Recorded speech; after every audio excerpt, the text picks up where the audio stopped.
नमस्कार विद्यार्थी मित्रांनो, आज आपण पुन्हा एकदा एक नवीन आशय एक नवीन विषयाला सुरुवात करणार आहोत. पहिल्या पार्टमध्ये आपण यापूर्वी ही माहिती पाहिलेली आहे की सीईटी एक्झाम जी आहे तर ती सीईटी एक्झाम देताना त्याचा नेमका एक्झाम पॅटर्न कसा असतो, त्यामध्ये नेमकं वेटेज कशा प्रकारे असतं या संदर्भातली माहिती आपण मागच्या पार्टमध्ये घेतलेली आहे. आता या पार्टमध्ये सुद्धा आपण सीईटी सिलेबस जो आहे त्या संदर्भातली माहिती आपण घेणार आहोत. जे विद्यार्थी इंग्लिश मीडियमसाठी, जे विद्यार्थी मराठी मीडियमसाठी ॲडमिशन घेणार आहेत तर अशांसाठी मागचा पार्ट जो आहे तो अत्यंत महत्त्वपूर्ण आहे ही आपल्याला कल्पना आलेली असेल. मात्र बऱ्याच विद्यार्थ्यांनी मला सिलेबस विषयी विचारलेले की सर नेमकं सीईटीच्या संदर्भातले जे एक्झाम होणार आहे 2000 पुढच्या नेक्स्ट इयरसाठी तर त्याचा सिलेबस कोणता असणार आहे, कसा असणार आहे. विद्यार्थी मित्रांनो, सिलेबस मराठी आणि इंग्लिश मीडियम साठी प्रवेश घेणाऱ्या जे विद्यार्थी आहेत त्यांच्यासाठी वेगवेगळा आहे. मात्र प्रत्येक हेडमध्ये किंवा प्रत्येक सेक्शनमध्ये काय काय असणार आहे याची आपण ओझरती एक चर्चा करणार आहोत. त्याचं डिटेलिंग करणं म्हणजे व्हिडिओ खूप मोठा होऊ शकतो, मात्र आपल्याला अभ्यासासाठी दिशा मिळू शकते एवढं मात्र निश्चित या माध्यमातून आपल्याला होऊ शकतं. जे मी सुरुवातीला सांगितलं की एक मराठी मीडियमसाठी जेव्हा तुम्ही सीईटी देणार आहात तेव्हा त्यामध्ये मेंटल ॲबिलिटी, जर्नल अवेअरनेस ज्याला जर्नल नॉलेज आपण म्हटलेलं आहे, आणि टीचिंग ॲप्टिट्यूड या 3 स्तरावर असणार आहे. मात्र या 3 स्तरामध्ये आणखीन कोणकोणते सेक्शन्स असणार आहे या संदर्भातली चर्चा या आजच्या व्हिडिओमध्ये आपण करणार आहोत.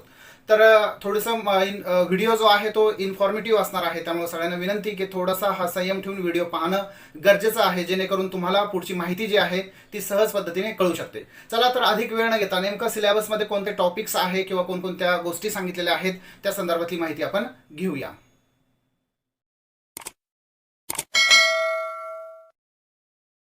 विद्यार्थी मित्रांनो, सगळ्यात महत्त्वाचं आहे की मेंटल ॲबिलिटी ज्याला आपण मानसिक क्षमता असं म्हटलेलं आहे, जनरल नॉलेज जे आहे त्याला सामान्य ज्ञान असं म्हटलेलं आहे, आणि टीचर ॲप्टिट्यूड ज्याला शिक्षक अभिवृत्ती असं या ठिकाणी शब्दप्रयोग केलेला आहे. तर सर्वसाधारणपणे एक्झामसाठी जे मेंटल ॲबिलिटी विद्यार्थ्यांची चेक केली जाते किंवा तपासली जाते परीक्षेच्या माध्यमातून, तर त्याला वेटेज पूर्ण प्रश्नपत्रिकेमध्ये जवळजवळ 40% आहे. आता 100%पैकी आपण हे गृहीत धरूया की मेंटल ॲबिलिटी चेक करण्यासाठी ही 40% वेटेज त्यामध्ये दिलेलं आहे. आणि त्यामध्ये जे मुद्दे आहेत त्या मुद्द्यांचाही सुद्धा या ठिकाणी आपण विचार करणार आहोत, ज्यामध्ये मेंटल ॲबिलिटी कशा पद्धतीने चेक केली जाते. त्यामध्ये सिरीज, समजा 1, 4, 3, 6 ही सिरीज जी आहे त्या सिरीजचा आपल्याला विचार करावा लागतो, ज्यामध्ये संख्यांची शृंखला किंवा शब्दांची शृंखला त्या ठिकाणी दिल्या जाते, आणि त्या माध्यमातून आपल्याला गेस करून किंवा योग्य कोणता आहे या संदर्भातला विचार करून आपल्याला त्या ठिकाणी उत्तर त्या ठिकाणी द्यावं लागतं. दुसरा आहे जो आहे स्लेगोझिझम असा एक शब्दप्रयोग आहे. सिलोगिझम असा आहे, ज्याला इंग्लिशमध्ये युक्तिवाद असं म्हटलेलं आहे किंवा युक्ती वाक्य असं म्हटलेलं आहे. एखादी काही शब्दप्रयोग दिलेला असेल आणि त्या शब्दाची युक्ती काय आहे त्या संदर्भात तुम्हाला ते शोधायचं असेल. तिसरा एक प्रकार जो दिलेला आहे मेंटल ॲबिलिटीमध्ये तो आहे कोडिंग आणि डिस्कोडिंगच्या संदर्भात. कदाचित हे शब्द तुमच्यासाठी नवीन असेल, परंतु संप्रेषण आणि संवादामध्ये कोडिंग आणि डिस्कोडिंग ह्या 2 कन्सेप्ट ज्या आहेत त्या जनरली त्या ठिकाणी यूज केल्या जातात. आता याचा अर्थ काय आहे, जेव्हा एखादा प्रेक्षक जो आहे तो ज्याला पत्र पाठवायचं असेल किंवा त्याला संदेश द्यायचा असेल, त्याला आपण प्राप्तिकर्ता असं ज्याला आपण म्हणू शकतो की तो प्राप्त करणार आहे, तर त्याला पाठवण्यासाठी तो वेगवेगळ्या माध्यमातून माहिती जमा करतो आणि तो एक अर्थपूर्ण माहिती करून त्याला तो सेंड करतो. आता इथे एक गोष्ट महत्त्वाची आहे विद्यार्थी मित्रांनो, समजा त्याला माहिती सेंड झालेली आहे, आता ती माहितीचा अर्थ तो कशा पद्धतीने लावतो, म्हणजे त्या माहितीचं डिकोडिंग कशा पद्धतीने करतो हे त्या परिस्थितीवर अवलंबून आहे. त्याला बऱ्याच कारणीभूत असतात, तुम्ही कोणत्या माध्यमातून पाठवता, परिस्थिती याच्यावर कसा परिणाम होतो, त्याचं एन्व्हायरमेंट कसं असतं, कशा पद्धतीने तो रिसीव्ह करतो आणि त्याचा अर्थ लावतो. तर हा सगळा संवादाशी संबंधित आहे, त्यावर आधारित सुद्धा काही प्रश्न याच्यामध्ये विचारले गेलेले आहेत. नातेसंबंध ज्याला आपण रिलेशनशिप असं म्हटलेलं आहे की त्यावर सुद्धा काही आधारित प्रश्न याच्यामध्ये विचारलेले आहेत. समजा याचा मुलगा हा असेल आणि त्याचा चुलता तो असेल आणि त्याची नात ही असेल, तर मग यांचं नातं काय आहे, अशा पद्धतीचे काही नातेसंबंधातले प्रश्न जे आहेत त्यामध्ये विचारले जातात.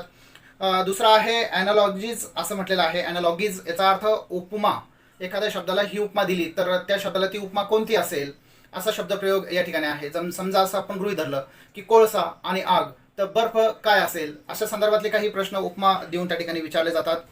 दुसरा एक महत्त्वाचा प्रश्न आहे की क्लासिफिकेशन, काही वर्गीकरण असणारे काही शब्द असतात, एका ठिकाणी एका ठराविक वर्गीकरणाचे विचारले जातात किंवा एखादा वेगळा शब्द त्या वर्गीकरणाच्या बाहेर विचारला जातो आणि सांगितलं जातं की नेमका याच्यामधला हा शब्द वेगळा कसा आहे, त्या संदर्भातली ही माहिती याच्यामध्ये दिलेली आहे. दुसरा आहे problem on disk. Problem on disk म्हणजे एक फासे टाकले जातात आणि समस्या विचारले जातात. म्हणजे एक प्रकारे काय केलं जातं, एक अडचण त्या ठिकाणी निर्माण केली जाते आणि अडचणीवर सोल्युशन काय असेल, तुम्ही कशा पद्धतीने विचार करू शकता, कशा पद्धतीने ते समस्या जी आहे ती दूर करू शकता, या संदर्भातला एक प्रश्न आहे. आता ही सिच्युएशन किंवा प्रश्न असे फिक्स नाही की जेणेकरून तुम्हाला त्याचं एक्झाम्पल्स आपण त्या ठिकाणी सांगू शकतो. मात्र एवढं नक्की आहे की एखादी समस्या त्या ठिकाणी ठेवणं आणि त्या समस्येवर तुम्ही कसा रिॲक्ट होता, तुम्ही कसा विचार करता, या संदर्भातली काही रिॲक्शन्स तुमच्याकडून त्या ठिकाणी मागितली जाते. हे सर्व प्रश्न जे आहेत ही सगळे 40 त्या ठिकाणी पर्सेंटेजसाठी किंवा 40% भारांश याच्यावर आहे. दुसरा याच्यामध्ये जे आहे आता मेंटल ॲबिलिटीमधले हे सगळे मुद्दे झाले. आणि तिसरा एक आहे की जर्नल अवेअरनेस, ज्याला आपण जर्नल नॉलेज असा शब्द प्रयोग केलेला आहे. आता याच्यामध्ये काय विचारलं जातं, एक आहे पास्ट इव्हेंट, म्हणजे मागील भूतकाळातल्या घटना यामध्ये विचारल्या जातात. करंट अफेअर आणि सायन्स टेक्नॉलॉजी म्हणजे चालू घडामोडी व विज्ञान तंत्रज्ञान यामध्ये विचारलं जातं. हिस्ट्री विषय विचारले जातं. जॉग्राफीचे प्रश्न या ठिकाणी विचारले जातात. सिविक्स म्हणजे नागरिक शास्त्रासंदर्भात विचारले जातात. पॉलिटिकल सायन्स म्हणजे राज्यशास्त्रासंदर्भात विचारले जातात. लिटरेचर अँड एज्युकेशन म्हणजे साहित्य आणि शिक्षण या संदर्भात सुद्धा विचारले जातात. आता विद्यार्थी मित्रांनो, एक लक्षात घ्या की हे सगळे विषय वाचल्यानंतर तुम्हाला प्रश्न पडेल की हे सगळे विषय वाचायचे आहेत का आपल्याला. नाही, तर त्याच्याशी संबंधित प्रश्न असणार आहे.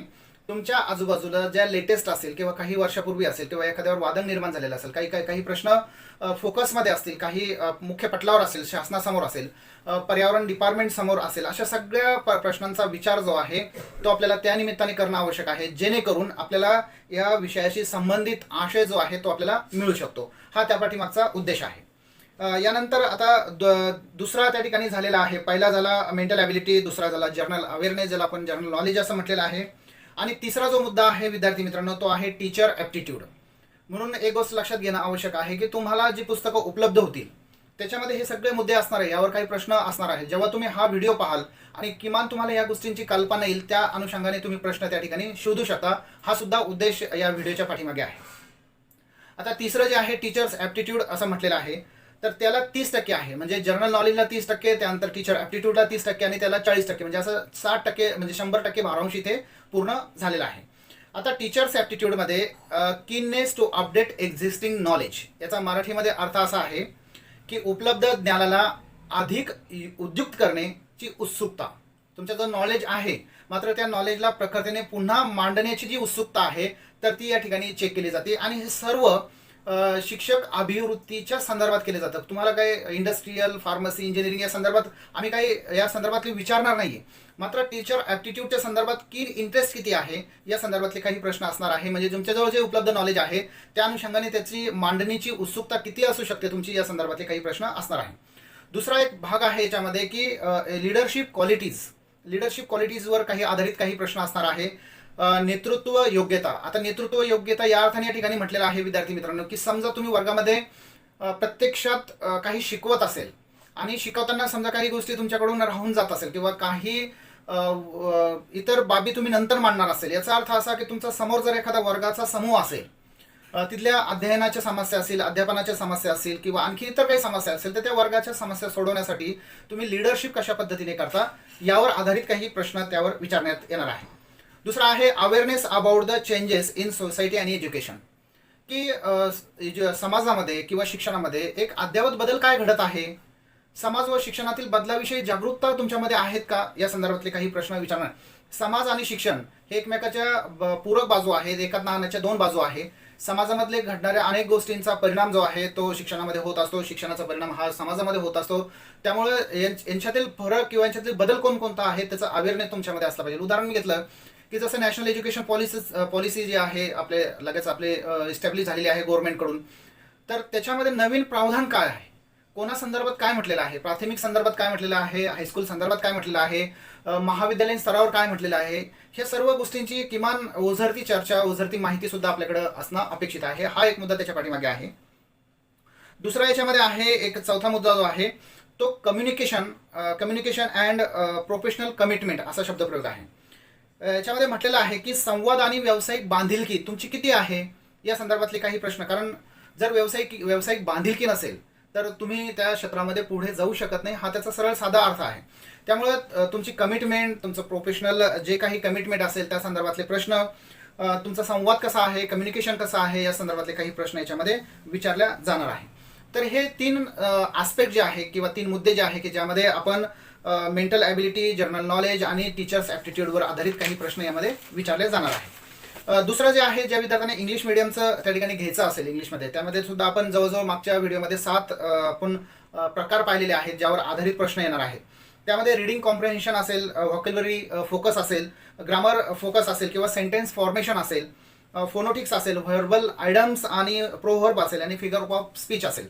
तर ह्या सगळ्या सेक्शन्सचा जर आपण विचार केला तर पहिल्या सेक्शन्समध्ये काय, समजा आपण रीडिंग आणि कॉम्प्रिहेन्शन जर घेतलं तर त्याच्यामध्ये नेमकं काय या संदर्भातली चर्चा आपण या निमित्ताने करणार आहोत. याच्यामध्ये पहिला जो सेक्शन आहे रीडिंग कॉम्प्रिहेन्शन, याच्यामध्ये प्रोज म्हणजे गद्य, त्यानंतर पिक्चर्स म्हणजे चित्र, त्यानंतर पोएट्री म्हणजे कविता आणि डायलॉग म्हणजे संवाद. म्हणजे तो सगळा पाठातला भाग आहे. पाठ, कविता, त्याच्यानंतर चित्र दाखवून किंवा संवादाच्या माध्यमातून तुमचं वाचनाचं स्किल किती प्रमाणात आहे हे या ठिकाणी चेक केलं जातं.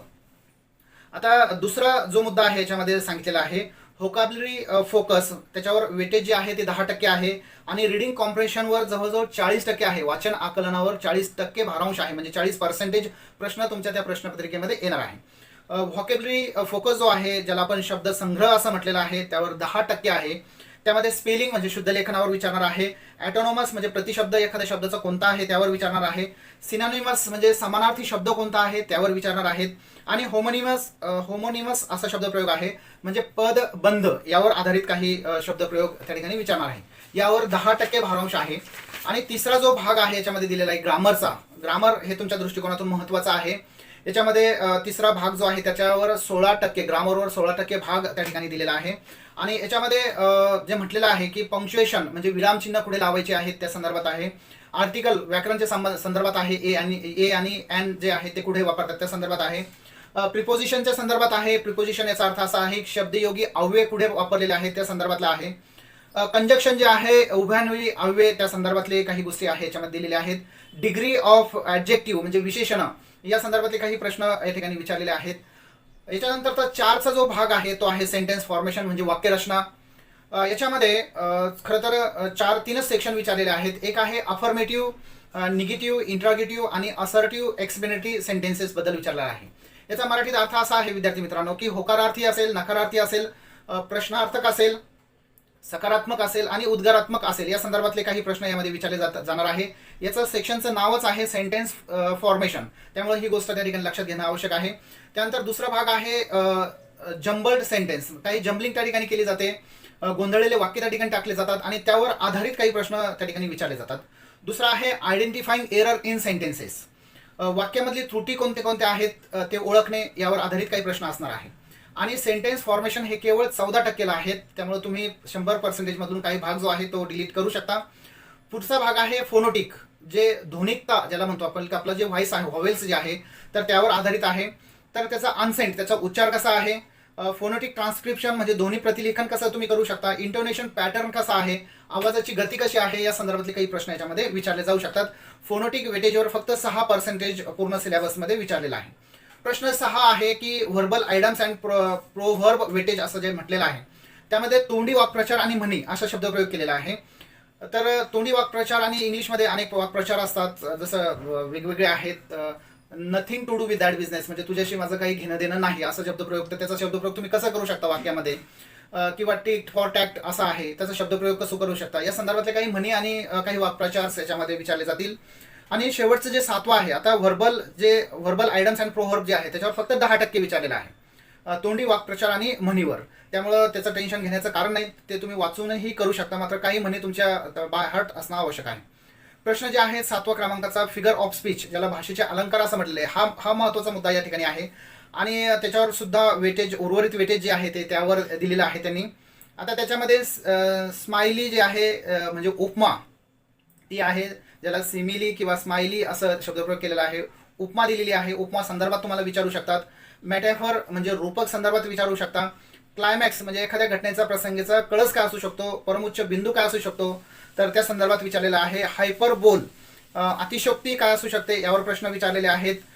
रिपिटेशन किंवा अल्टरेशनवर म्हणजे अनुप्रास हा एक ग्रामरचा एक भाग आहे. त्याच्यानंतर रिपिटेशन म्हणजे पुनरावृत्ती कशी असू शकते. अँटी क्लायमॅक्स म्हणजे विरोध चर्मोत्कर्ष जो आहे, अँटी क्लायमॅक्सचा म्हणजे विरोधी चर्मोत्कर्ष, ज्याला आपण अतिउच्चपणा कळस म्हणूया, पण तो विरोधात आहे असं त्या ठिकाणी आपल्याला दिसून येतो. तर ही सर्व 7 सेक्शन जी आहे ती इंग्लिश मीडियमसाठी त्या ठिकाणी विचारल्या जाऊ शकते. मी पुन्हा एकदा रिपीट यासाठी करतोय की रीडिंग कॉम्प्रिहेन्शन असेल, त्यानंतर व्होकॅब्युलरी फोकस असेल, ग्रामर फोकस असेल, सेंटेन्स फॉर्मेशन असेल, फोनोटिक्स, व्हर्बल आयडम्स अँड प्रोव्हर्ब आणि स्पीकर ऑफ स्पीच, तर यावर आधारित काही इंग्लिशचे असणार आहे. प्रत्येकाचं पर्सेंटेज प्रश्नपत्रिकेमध्ये ठरलेलं आहे, त्यामुळे कोणत्या पर्सेंटेजला तुम्ही किती वेळ द्यायचा हे तुमच्यावर अवलंबून त्या ठिकाणी असू शकतो. तर विद्यार्थी मित्रांनो, खरं तर पॅटर्न नंतर सिलेबस माहीत होणं ही एक चांगली पर्वणी आहे, ज्या अनुषंगाने आपल्याला एक दिशा आपल्याला मिळू शकते. मराठी मीडियमचे विद्यार्थी मेंटल ॲबिलिटी, जनरल अवेअरनेस आणि टीचर्स ॲप्टिट्यूडसाठी अनेक पुस्तकं बाजारात आहेत. त्या पुस्तकाच्या संदर्भात आपण शेवटी चर्चा करणार आहोत. मात्र तुम्हाला ही दिशा कळली असेल की हा कसा अपेक्षित आपल्याला अभ्यास करणं अपेक्षित आहे. इंग्लिश मीडियमचे सुद्धा जर आपण सगळ्या 7 सेक्शन जर घेतली तर 7 सेक्शनमधल्या अनेक गोष्टींचा आपल्याला सहज त्या ठिकाणी लक्षात येतो. तोही अर्थ त्या ठिकाणी अभिप्रेत आहे. तर ही सर्व एक सिलेबसच्या संदर्भातली माहिती होती विद्यार्थी मित्रांनो, की जेणेकरून तुम्ही येणाऱ्या भविष्य काळामध्ये तुम्हाला जर या सिलेबस विषयी जर कल्पना असेल, जे नवीन विद्यार्थी असते त्यांना काहीच माहीत नसतं की कशा पद्धतीने आपण काय माहिती मिळवू शकतो, तर अशा विद्यार्थ्यांसाठी ही माहिती नक्कीच उपयोगाची असू शकते. तसेच जे विद्यार्थी इंटरेस्टेड आहे की MSc मला द्यायची आहे आणि BEdला जायचं आहे, तर अशा विद्यार्थ्यांना सुद्धा ही माहिती तुम्ही पोहोचू शकता. ही माहिती थोडी इन्फॉर्मेटिव्ह झालेली आहे, त्यामुळे पूर्ण शेवटपर्यंत ज्यांनी ही माहिती पाहिली असेल खरोखरच त्यांचं मी धन्यवाद व्यक्त करतो. आणि पुढच्या नवीन व्हिडिओ पुन्हा जो पुस्तकांच्या संदर्भात जो आहे त्या संदर्भात सुद्धा मी घेऊन येणार आहे. जाता जाता एक सूचना आहे, जे विद्यार्थी नवीन असतील ज्यांनी अजूनही चॅनल माझं सबस्क्राईब केलं नाही, सगळ्यांना विनंती की माझं चॅनल शेअर करा, सबस्क्राईब करा, लाईक करा, जास्तीत जास्त विद्यार्थ्यांपर्यंत तो पाठवा. चला तर मला परवानगी द्या. तोपर्यंत जय हिंद, जय भारत.